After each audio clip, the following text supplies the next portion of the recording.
Hello મિત્રો, આપનું સ્વાગત છે અભિન્યુઝ 24x7 ગુજરાતીમાં. આજે આપણે જાણીશું મિડલ ઈસ્ટના વોર વિશે અને તેનું વિશ્વ અને ભારત પર શું પ્રભાવ પડે છે. તો આ યુદ્ધની શરૂઆત 28 ફેબ્રુઆરી 2026ના રોજ થઈ હતી. આ યુદ્ધની શરૂઆતમાં અમેરિકા અને ઇઝરાયેલે ઈરાન પર હુમલો કર્યો હતો.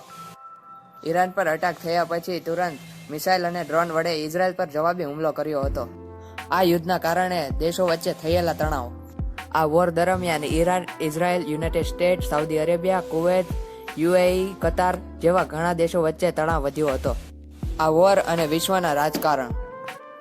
આ યુદ્ધના કારણે વિશ્વભરના રાજકારણ પર અસર થઈ. તેલના ભાવમાં વધારો, દેશ વચ્ચે સૈન્ય સહયોગ મજબૂત થવો અને આંતરરાષ્ટ્રીય તણાવ વધી ગયો છે. વોરના મુખ્ય કારણો આ પ્રમાણે છે. રાજનીતિક તણાવ. મિડલ ઈસ્ટના દેશો વચ્ચે રાજકીય મહત્વના તફાવત અને સત્તા માટેની ટકરામણ.